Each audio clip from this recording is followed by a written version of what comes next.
बातमी मराठा आरक्षणासंदर्भातली आहे।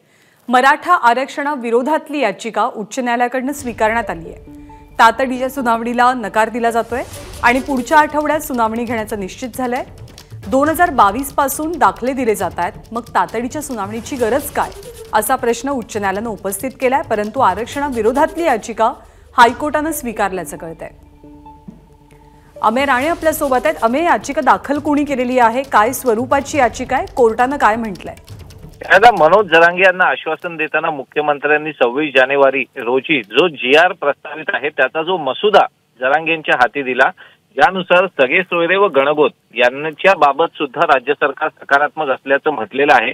मात्र अशा प्रकारे संविधानाच्या विरोधात जाऊन सगळे सोयरे यांची व्याख्या बदलण्यात येऊ नये अशी प्रमुख मागणी करत ओबीसी वेलफेअर फाउंडेशनच्या वतीनं मंगेश ससाणे यांनी मुंबई उच्च न्यायालयात याचिका दाखल केली आहे। तर या संदर्भात मराठा समर्थक आंदोलकांनी सुद्धा आपलं कॅवेट ऑलरेडी दाखल करून ठेवलंय। त्यामुळे आता या संदर्भात पुढच्या आठवड्यात आपण सुनावणी घेऊ असं हायकोर्टाने स्पष्ट केलंय।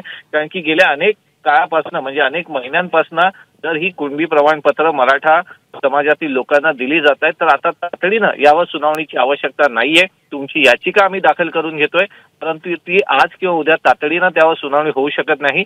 ही नियमानुसार जेव्हा पुढच्या आठवड्यात त्यावर लिस्टिंग होईल आणि आठवड्याचा एखादा दिवस या याचिकेसाठी निश्चित केला जाईल, तेव्हा आम्ही सुनावणी घेऊ असं मुख्य न्यायमूर्ती देवेंद्र कुमार उपाध्याय यांच्या खंडपीठाने आज स्पष्ट करत ही याचिका जरी तातडीनं सुनावणीसाठी दाखल करून घेतली असली तरी यावर सुनावणी जी आहे ती पुढच्याच आठवड्यात होईल। ज्ञानदा, धन्यवाद अमेय या माहितीबद्दल।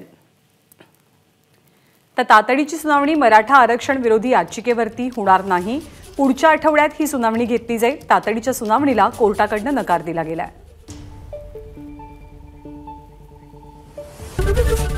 एबीपी माझा, उघडा डोळे बघा नीट।